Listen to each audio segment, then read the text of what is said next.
Hey everyone, in the most recent JP livestream, they finally announced the kits of both Eins and Barrel, along with 8 equips, of which only one is farmable and the rest are summonable. Starting with Eins's kit, he's a dark demon with a 6-star magic, 5-star support, and a 4-star heal or support. Really solid slots, especially considering that he not only has a 5-star support, but he can also use a 4-star support, making his slots similar to Juno. Moving on to his skill, for 10 seconds it reduces the enemy's magic resist by 20% with a CT of 12 seconds, a pretty sizable debuff that'll help the team to put up a little more damage over time. For his arts, it does 20,000 dark damage magic, and it has a 100% chance to burn. If the enemy burns from this for 15 seconds, their fire and dark resist is lowered by 40%. Interesting to lock the debuff behind a burn, although it's nice that it's a 100% chance, and the addition of fire resist will actually help so that he can have some fire units on teams that he's on. As for his true arts, it does 50,000 dark damage magic, and for 20 seconds all allies get 4 arts a second. If they are demons, they get 6 a second instead of 4, and for 25 seconds, he decreases the enemy's crit resistance by 100%. While the modifier isn't the greatest, the fact that he's a Dark Archgen is already really good considering Mono Dark needs it, but on top of it, he also provides 6 arts a second to demons, meaning that demon allies are getting 120 arts from his true art alone. Additionally, he also lowers the enemy's crit resist by 100%, effectively giving the team crit. While this seems like an interesting choice at first, it becomes better when you realize that it's meant to be able to stack with units that give crit, like Vox or Mikey. Normally, units that increase the team's crit rate can't stack to 200% crit rate, meaning that stages that need a lot of crit rate, such as Ganon, are hard to actually be able to crit on since you would need that 200% threshold.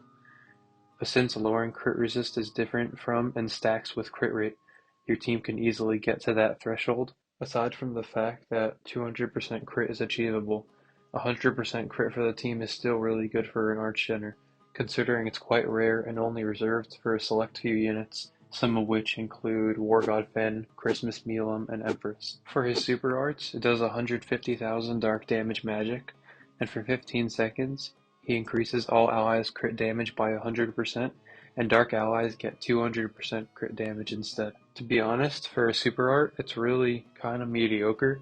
I can understand why they do this considering his true art is strong, but this feels oddly weak, kinda. A 200% damage buff is alright, although that dark elemental lock hurts it quite a bit. But it is quite solid for a team-wide damage buff, especially for himself if he wants to put up some really big numbers. For the passives, the unique passive gives himself 5 arts a second if he's above 80% HP. He also has 20% magic resist up and all allies get 20% crit rate up. Heinz's unique arts gauge up passive is really good and will definitely make him rotate through his arts much faster. It's almost to the level of Hao's passive as well. The magic resistance is alright and the 20% crit rate up for all allies is also alright. Although once his true art's running, not really helpful to be honest. As of now, it's looking like Heinz is going to be a really strong crit archgen that's definitely going to be seeing use in pretty much every piece of content in the game. As of now, he's probably, in my opinion, the most well-rounded unit, and definitely my most favorite unit so far. To be honest, he might even be worth a pity. Moving on to Narbarrel, she is a light support, and her slots are a 6-star support, 5-star support, and a 4-star magic or heal. Not terrible slots. Good to support the team. It's not quite often that a unit has double 5-star support slots. Her skill increases all demon allies' damage by 30% for 8 seconds. A really solid skill with an 80% uptime that allows demon teams to deal a good amount of extra damage. As for her arts, it does 13,000 light damage magic, and it increases all allies' arts by 20. Demon allies get 30 instead. For 20 seconds, all allies get 30% magic resistance. This is definitely really useful. Although limited, the magic resistance is a hefty 30%, which will help with the team's survivability, pretty much negating all damage when she's paired with Miranda. The arts gauge is pretty nice as well, with demon allies getting the same amount of arts gauge as a priestess art. For her true arts, it does 40,000 light damage magic, and for 25 seconds, all allies get 30% stats up.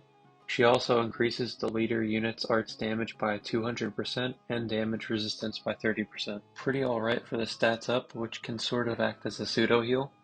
The increase in damage for the leader unit is an interesting mechanic because basically only a couple of units actually make use of it. Destroyer is definitely good to support a damager as well because it gives a strong 200% arts damage up. The damage resist is nice, although it would be a lot better if it were team-wide. Since it's meant for a specific unit, that means if you were to use a taunt tank like Thetis or Miranda, it would benefit that tank 30% damage resist, but you're also wasting the 200% arts damage on the tank, which is a waste considering you could just use it on an actual damager. For her super arts, it does 130,000 light damage magic, and for 20 seconds it decreases the enemy's magic resist by 100%. Definitely an enormous amount of magic resist down on true art, which helps to boost the team's damage exponentially, and her high multiplier helps as well, although she doesn't really buff her own damage, so this is going to be used more so to buff other units in the team. For her abilities, she increases all demon allies' arts by 50 at the start. She has 70% paralyze resist, and she does 30% more damage to dragons. The demon allies' arts up passive is really strong, especially considering that it can help to boost the team's art to get a faster start at the beginning. Overall, she's a very strong unit, although I feel a lot of her kit is geared towards a full demon team. Obviously, there's a good amount of demon units, but it kind of hurts her viability on every kind of team. Her true art damage buff is also really good, although single target damage resist is really only good for tanks, and unless you want to waste the arts damage on a tank, the damage resist will end up wasted. Although it could be used in a similar fashion to the Emperor, if you need damage resist, you set the leader to the tank, and if you really need damage, then you set the damager to the leader. Her magic resist down on super arts also limits her even further to a magic team, so you can really only see her full potential on a demon magic team. Obviously not hard to do, especially with all the demon units introduced in this crossover, but it's still kind of unfortunate. Moving on to the equips, for the only farmable one, it's called the Mask of Envy. It's a 5-star support with a 60-second CT. For 20 seconds, it increases all allies' arts by 2, and all allies' magic damage by 20%. As a free equip, it's really solid, and for anyone just starting, it's definitely going to be seeing some use, because it can generate a good amount of arts, although for those with a more established account, it won't really see a lot of use, especially with people that have things like Lisa Doll. The next equip is the Staff of Ain's Gown. It's a 5-star magic with a 120-second CT. It does 17,000 dark damage magic, and for 10 seconds it increases your own BE output by 30%. The modifier of 17,000 is really high, so this basically allows it to be a magic creation of sorts, although the BE output effect isn't too great, especially considering being a self buff. It would probably be better if you were to go for team-wide BE output with items like Mirage Kimono or Celestial Gate-Key. The equip after that is Ain's Clothes. It's a 5-star support with a 40-second CT. For 10 seconds, all allies get 3 arts gauge a second and damage up 30 times the number of dark allies. Although it gives out an okay amount of arts gen, the damage buffs that this equip can give is really strong, especially considering that this equip alone could give the entire team 120% damage. Obviously, that's if you're using a full mono dark team, which most of the time isn't really good sustain-wise, but with 2 or 3 dark units, that's still a team-wide 60 or 90% damage up, which is a really strong buff from a single equip. The next equip is Hourglass. It's a 4-star support with a 45-second CT. For 10 seconds, it increases dark allies' damage by 30%. For a 4-star, it has a really decent damage buff, albeit locked for only dark units, but still strong nevertheless. The next equip after that is the Shooting Star Ring. It's a 5-star magic with a 45-second CT. It does 3,000 dark damage magic, and for 6 seconds, it reduces the enemy's magic resist by 35%. When it's used for the first time, it also increases the unit's arts gauge by 80. Really strong for nukes, especially for 6 stars, and the magic resist down is nice, although it's kind of shadowed by other equips like Happy. The next equip is Keranos MK3. It's a 5-star support with a 30-second CT. For 10 seconds, all allies get 3 arts gauge a second and a 20% magic damage buff. Since it gives 1 arts gauge a second overall, it's basically the equivalent to the Lizadal, but it's still pretty okay to give a magic team some damage buffs. The equip after that is Narbarrel's Combat Made Uniform. It's a 4-star magic with a 40-second CT. It does 3000 light damage magic, and for 10 seconds, it increases your own damage against giant bosses by 30%. Pretty good damage buff against giant bosses for units with a 4-star magic. It's pretty alright, nothing crazy. The next equip is Narbarrel's Headdress. It's a 5-star support with a 40-second CT. It increases all allies' arts gauge by 30, and if the user is light, all allies' max HP increases by 30% for 10 seconds. Even though it's specific to light units, the max HP up is basically a heal, so it's really solid in the sense that this equip could double as a heal equip, basically the same thing as Aliza Smart Skirt, although it doesn't have as many arts and it's locked to light units only. Those are all of the equips coming for part 2, definitely some really good ones, of which Ainz's Clothes and Narbarrel's Headdress are the most notable.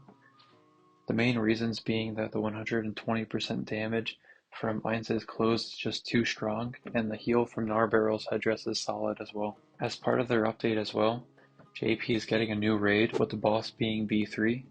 You really gotta love JP getting new raids when Global has had the same 6 raids for like the past couple of years.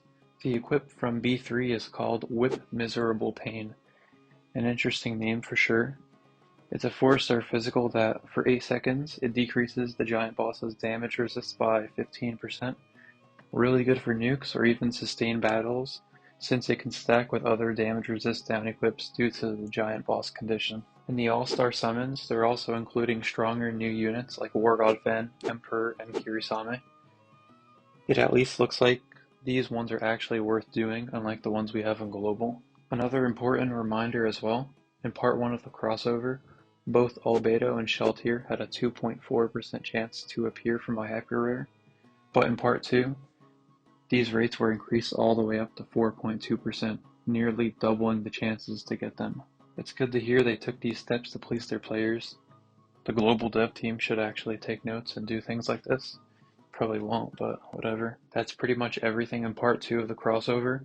It looks like Ainz is going to be a really strong unit and going to be used in quite a bit of content, although his true art modifier isn't great. Narbarrel is a strong demon support and could see some interesting teams being made around her. It's really cool to see JP having so many good things happening and coming out in this one collab, although it kind of makes me worried about my crystals. I might have to pull out the credit card when this comes to global.